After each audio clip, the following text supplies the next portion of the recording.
think that this year awards come at a very poignant time in the history of the Palestinian people and their search for self-determination and freedom from settler colonialism.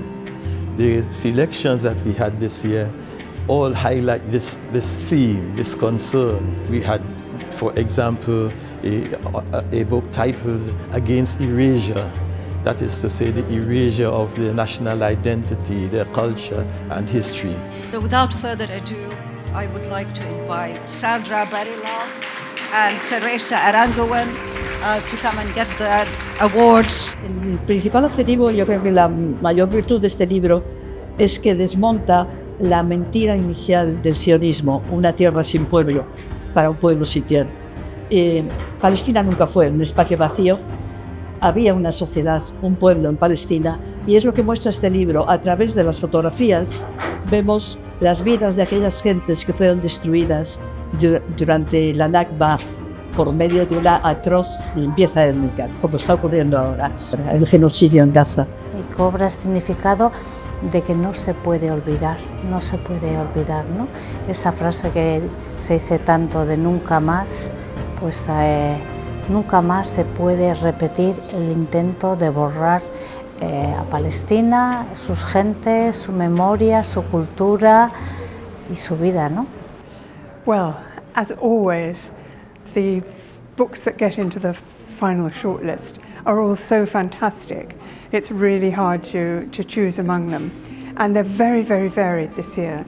We've got 2 children's books, both self-published, which is something we've never done before. And to self-publish these books, I think shows such energy by these Palestinian women, one from the Gulf, one from New York City. We had 2 beautiful children books this time, and both were shortlisted. And let me see who is the winner. Amanda Najib. But I know.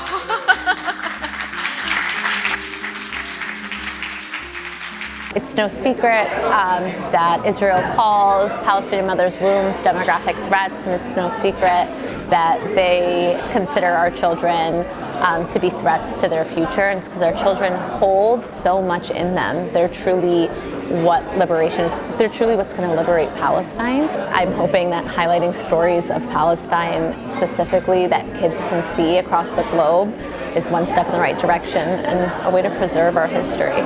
And it's my pleasure to announce the Translation Award for the 2024 Palestine Book Award goes to Hazem Jamjoom for his spirited translation of Ghassan Kanafani's The Revolution of 1936 to 1939 in Palestine. He was targeted for assassination as someone who was an editor, a writer, a commentator, a political leader. He starts the book by saying that there is a constellation of 3 forces that have been working against the Palestinian people since the 1930s. The first of these is the reactionary Palestinian leadership. The second of these is the reactionary Arab leadership. And the third of these is the alliance of Zionism and imperialism. And that analysis of these regimes holds true today more than it did ever before. We have Arab regimes and supposedly allied and kindred regimes that have done everything in their power to continue to normalize relations with the Zionist enemy. This is what Ghassan Kanafani spent his whole life fighting. This is what I hope all of us continue to spend our lives fighting. There's a very important book about the militarization of aid. Sounds complicated, but it's very well written.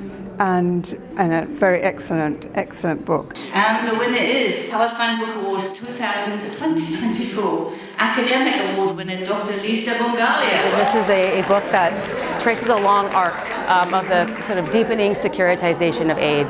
And it is my hope that the book is really looking at the ways that the United States has embedded its counterterrorism laws, its terrorism blacklist into aid, and the impacts that has on the ground. And I think what we are seeing most recently with UNRWA, for instance, is an example of the chilling effect that such a designation can have on a humanitarian or organization or an NGO.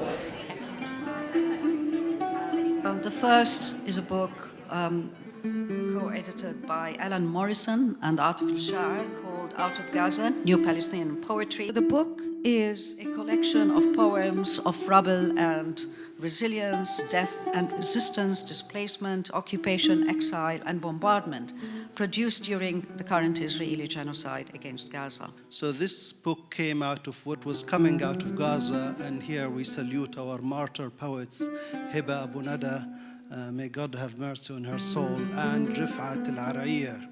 And they both could foresee what came their way, unfortunately, which was sadly their passing.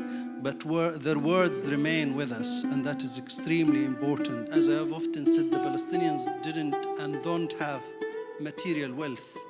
They have extraordinary people, they have extraordinary culture, and those poets are just shining example of that culture.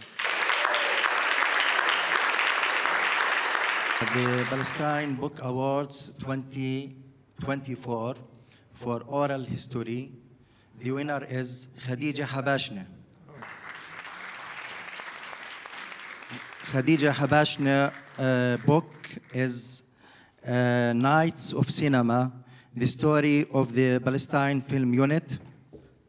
Unfortunately, Khadija can't make it. The most exciting book we have, which is like a historical book, is written. It's about the Palestinian Film Unit in the 1970s in Beirut, and the history of that incredibly important part of fixing Palestinian identity for the rest of the world is written by one of the participants, Khadija Habashne. Too long. I want to say something about actually my friend Lana Makes, and she is here, and I'm here for a particular reason, is to hand over or to hand out the Palestine Life Achievement Award to my great friend, the Palestinian academic, distinguished academic, brilliant public speakers, activists for decades and decades. And I don't want to leave you with the idea that I've somehow given up, or by me defining, if you like, the size of the enemy that we Palestinians face, wasn't a way of saying we are defeated. We are absolutely not defeated, and we never will be. The most important task and aspiration, as it were, for the awards is to keep alive the ambition to preserve Palestinian history and from erasure. The Palestinian Book Awards would like to ensure that the history and the traditions and the culture of Palestine is preserved and does not become erased, as is the objective of the Zionist settler colonialists.